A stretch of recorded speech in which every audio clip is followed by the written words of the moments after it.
Mojtaba Khamenei, appointed supreme leader following his father's death in US-Israeli strikes. Oil immediately broke $108, Brent surged 17%, Asian equity futures plunged. Prediction markets are repricing the Iran risk premium with three scenarios: hardline continuity at 60%, military takeover at 25%, regime fracture at 15%. Confirmation completed March 9. Mojtaba Khamenei assumes Velayat-e Faqih following his father's death in US-Israeli strikes. Oil surged 20% to $108. Brent broke triple digits. Prediction markets repricing Iran risk with 60% probability of hardline continuity, 25% chance of military council takeover. Today, we analyze the succession mechanics, the IRGC power consolidation, and what the new supreme leader means for the 100-plus oil era. Turning first to the succession mechanics, the Assembly of Experts convened an emergency session under active war conditions, completing its vote in under 48 hours. This stands in sharp contrast to the 1989 transition after Ayatollah Khamenei's death, which required several days of closed-door deliberation before Ali Khamenei's selection. Constitutional legitimacy rests on Article 107 of the Islamic Republic's Constitution, which empowers the 88-member clerical body to select the supreme leader by absolute majority. In this case, the Assembly cited wartime exigency to accelerate proceedings while maintaining the required quorum. Both the United States and Israel have rejected the selection outright. President Trump stated publicly that no Iranian leadership configuration would receive Washington's recognition without explicit U.S. approval, while Israeli officials described the process as illegitimate under duress, and reiterated that the new officeholder remains a legitimate military target. Who is Mojtaba Khamenei? At 56, he is the second son of the late supreme leader and a mid-ranking cleric who has never held public office yet has exercised influence exclusively through the office of the supreme leader and parallel security structures.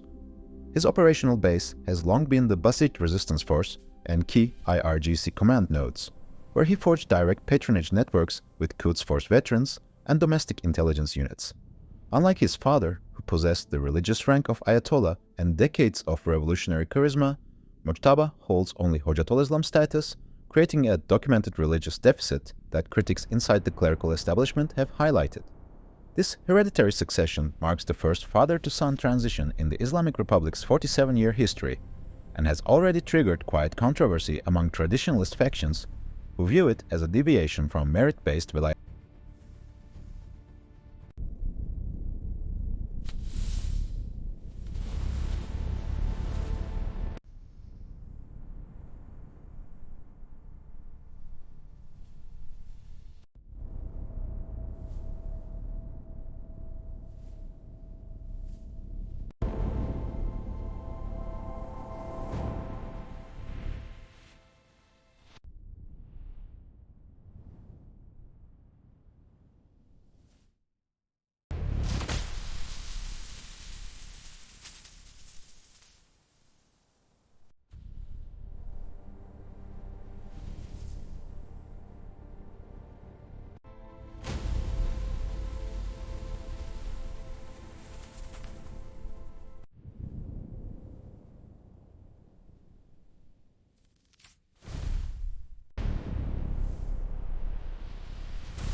Market implications are immediate and structural. West Texas Intermediate crude settled at $108 per barrel yesterday, its highest level since the 2022 supply shock, while Brent crossed triple digits for the first time in 4 years.